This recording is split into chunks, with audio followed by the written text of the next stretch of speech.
दोस्तों, आखिर ऐसा अचानक क्या घटा कि महाराष्ट्र में भारतीय जनता पार्टी का वो गठबंधन टूट गया जिस पर पूरे देश में हंगामा मच गया।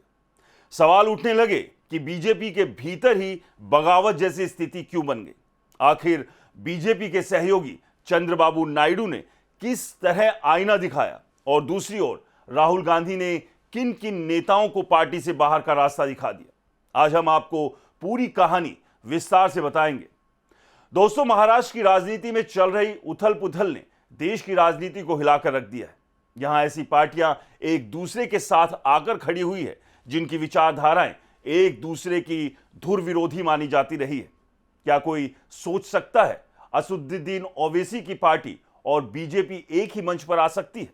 लेकिन महाराष्ट्र में ऐसा ही हो गया। जैसे ही यह गठबंधन सामने आया, देश भर में राजनीतिक हलचल तेज हो गई। खुद बीजेपी के भीतर जबरदस्त नाराजगी देखने को मिली।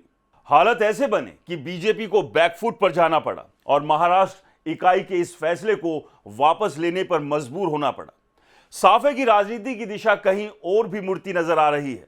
दोस्तों, महाराष्ट्र के स्थानीय निकाय चुनाव में सत्ता पाने के लिए किए गए इन अजीबोगरीब गठबंधनों पर अब ब्रेक लग चुका है। उधर कांग्रेस की निचली इकाइयों ने भी बीजेपी के साथ नजदीकियां बढ़ाने की कोशिश की थी, लेकिन बीजेपी और एआईएमआईएम के गठबंधन को लेकर उठे विवाद और शर्मिंदगी के बीच अब दोनों दल सफाई देने में जुट गए हैं। दरअसल बीजेपी के ओवैसी की पार्टी के साथ हाथ मिलाने के बाद ओवैसी से ज्यादा बीजेपी घिर गई। हालात इतने बिगड़े कि पार्टी के अंदर ही विरोध के सुर तेज हो गए। चूंकि मामला महाराष्ट्र का था, इसलिए मुख्यमंत्री देवेंद्र फडणवीस पर सीधा दबाव आया। दिल्ली से फोन गया और फडणवीस को तुरंत हरकत में आना पड़ा। मुख्यमंत्री देवेंद्र फडणवीस ने साफ शब्दों में कह दिया कि बीजेपी का ना तो कांग्रेस से और ना ही एआईएमआईएम से कोई गठबंधन स्वीकार्य है। स्थानीय नेताओं को तुरंत ऐसे सभी गठबंधन तोड़ने के निर्देश दिए गए। साथ ही चेतावनी दी गई कि पार्टी लाइन तोड़ने वालों पर अनुशासनात्मक कार्रवाई होगी। इसके बाद कई नेताओं के इस्तीफे सामने आए तो कई को पार्टी से बाहर का रास्ता दिखाया गया। बीजेपी के भीतर अब अफरा तफरी जैसी स्थिति बन गई। दोस्तों, कांग्रेस ने भी बड़ा कदम उठाया। बीजेपी के साथ गठबंधन करने वाले अपने सभी 12 निर्वाचित सदस्यों को पार्टी से निलंबित कर दिया गया।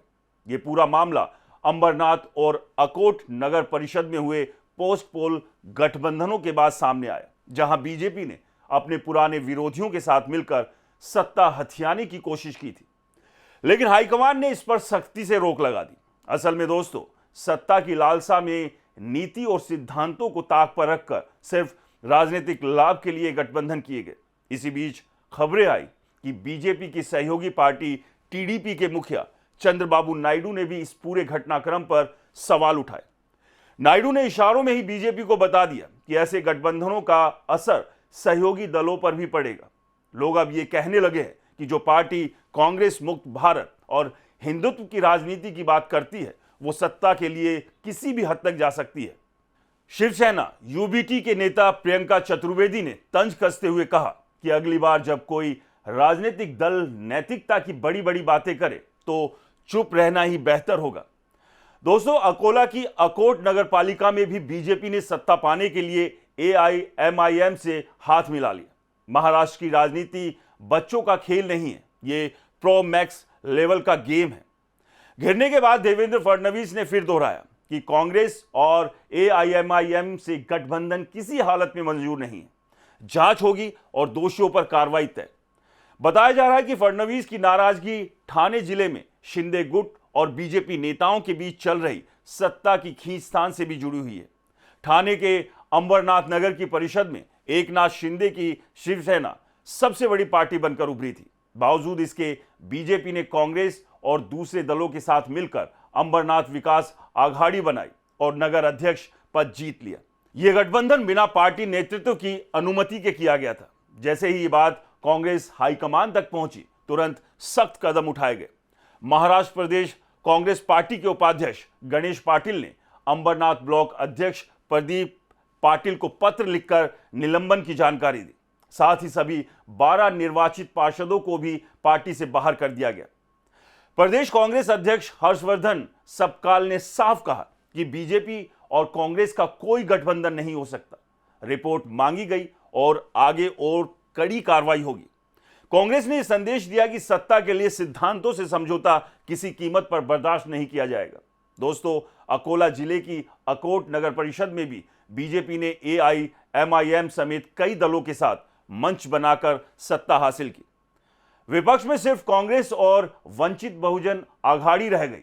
यह गठबंधन भी महाराष्ट्र की राजनीति में बहस का बड़ा मुद्दा बन गया।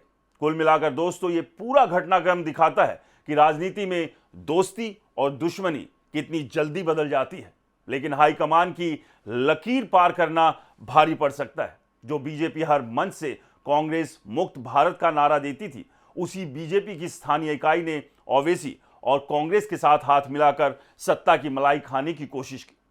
दिल्ली से आए फोन कॉल और चंद्रबाबू नायडू द्वारा दिखाए गए आईने के बाद अब महाराष्ट्र में बड़ा एक्शन हो चुका है। उधर राहुल गांधी ने भी पार्टी के भीतर मौजूद ऐसे स्लीपर सेल्स को बाहर का रास्ता दिखा दिया है। संकेत साफ है कि कांग्रेस और बीजेपी का गठबंधन किसी भी हालत में संभव नहीं।